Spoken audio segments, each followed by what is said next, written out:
Labas vakaras, Kalėdų senelė. Aš norėčiau, kad Kalėdom atsiųstų man didelę, putlę krūtinę. Štai tokį netikėtą prašymą Kalėdų senelis šiemet turės išklausyti 100 kartų. Mat visą pasaulį, taip pat ir Lietuvą užvaldė nauja manija. Bet kokią kainą turėti didelę krūtinę. Tad visos moteriškės ir nusivylusios namų šeimininkės, kurių papukai buvo riešuto dydžio, po didžiųjų kalėdinių ir naujamečių švenčių labai tikėtina, kad ims ir pasipuoš solidesnio dydžio krūtinę. Neprašysi, kai šypsi, kad lapkričio 1. Vis tiek prašysi, kad jau vis dėlto Kalėdas, nauji metai galbūt, tos naujus metus kažkaip tokių ryškesnių įvykių. Jeigu moteris prašo Kalėdų senelio, o tai yra orientuota į vyrą, reiškia vis tiek tas senelis tos pinigėlius iš vyro kišenės, tai vadinasi yra problema su vyrais, vadinasi jam reikia tos krūtinės, nors mano keletas draugų aiškino, kad aš pati turiu puikiai jaustis. Jeigu vyras bus kategoriškai prieš tai, aš manau, kad moteris, žinodama tai ir jo nusiteikimą, tikrai net neprašytų tikriausiai. Teisingai, todėl peršasi išvada, jog idėja apie didesnę krūtinę savo draugiam ir žmonom, kaip kokia lakštingala čiulbonėlė, pirmasis pašnibžda vyras, įsigeidęs didesnio tūrio, gražesnės formos, žodžiu, kad liesti ir žiūrėti būtų maloniau. Dar yra tokie niuansai, kaip, pavyzdžiui, aš nemanau, kad visos moteris pačios prašosi. Aš manau, kad kai kurie vyrai patys bando įtikinti savo antrasios pusės, savo moteris, sakykime, turinčias mažesnės krūtinės. Aš žinau, tokiu atveju tikrai. Girdėjot? Patys vyrai savo mylimasias po skalpeliu tiesioginę tą žodžio prasme stumia. Ir gali būti, jog ši nauja mada užvaldė Lietuvą po gausybės straipsnių ir drąsių interviu su žvaigždėmis apie jų naująją krūtinę. Štai pavyzdžiui, Nelly iš grupės 69 danguje tapo lietuviškojų padidintos krūtinės etalonu. Čia nėra šiaip sau, kad 1, 2, 3 ir opa ir yra jau čia tau. Ir vaikštai savo laiminga. Tai va, man buvo, aišku, mano atveju buvo lengviau. Aš įsimaniau, aš pasidariau. Niekieno neprašiau ir niekieno neatsiklausiau. Ir netgi tėvai patys pamatė tik po 2 savaičių, po savaitės. Nesuprato, žiūrėjo, sako, kažkokia tu pastambėjai, sako, kažkokia padidėjai, nesuprantu.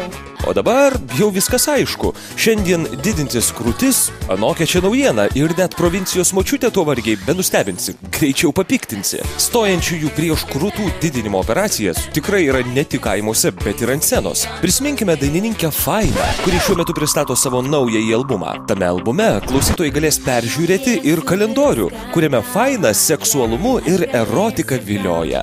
Iš tikrųjų, prieš tas plastinės operacijas esu labai prieš. Tikrai niekada ne už. Ir kalbant apie vyresnės moteris, aš nežinau, negaliu jom patarti, kadangi jos yra vyresnės, bet jaunesnėm tikrai mergaitės, kad jokių operacijų šituo klausimu nesidaryti. Kaip jokių operacijų? Lengva kalbėti, tamstelė, kai problemų dėl akivaizdžiai natūralios krūtinės nėra. O ką daryti toms, kurios nė pusės tiek tavo sultingojo džiaugsmo neturi? Riestas užpakaliukas gal. Negalim visko turėti visos. Aš nesu gal ten ilgom kojom iki pažastų, kur gal irgi norėčiau. Negalim būti visos idealios. Vienas turi vieną, kitos kitą. Jeigu būtume visos vienodos, būtų niekam neįdomu. Šiandien sakom, Kalėdų senelį, duok man tą krūtinę. Padaro chirurgas 10 krūtinių, atitinkamo dydžio, bet jos visos vienodos, va. Tai kaip dabar tą moterį atskirti? Kaip pasakoja, pagal kvapą, pagal šilumą? Galbūt, kai apie tai prakalba žinomesnė Lietuvoje žmonės, galbūt tai ta tema nebebūna tokia tabu ir galbūt visą tai žmonės pradeda žiūrėti laisviau. Laisvesnis požiūris nėra blogai, o štai finansų krizė, grūmojanti pirštu, tikrai glumina ir kyla natūralus klausimas. Ar verta 10 000 išleisti dėl didesnių papų? O Lietuva, kur tu eini? Vyram reikia to kažko, tai tegu traukia tus pinigus iš kojinių, iš meilužių, iš dar kažko, aš nežinau iš ko, jeigu čia tokie reikalai atėjo. Jeigu vyras pasiturintis, jeigu vyras gali savo tai leisti, tai kodėlgi jo neprašęs. Pirmiausia, siūlyčiau mesti tokius vyrus.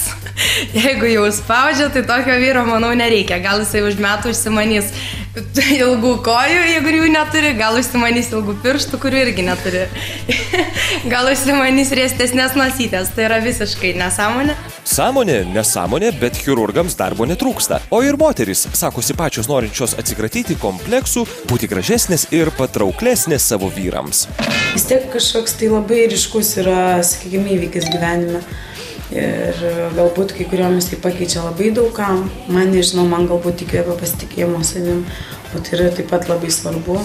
Jeigu žmogus pradeda jo psichikoje nepuikus dalykai darytis, tai jis tada ieško, ką pasidarysiu, pasimažinsiu, pasistumsiu, bet aš abejoju, ar nuo to žmogus taps laimingesnis.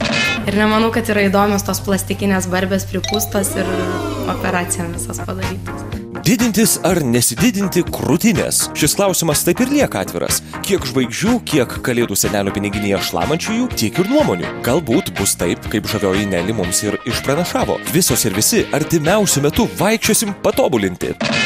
Vienoje laidoje diskutavom, ar šiais laikais lengva rasti skaičią merginą.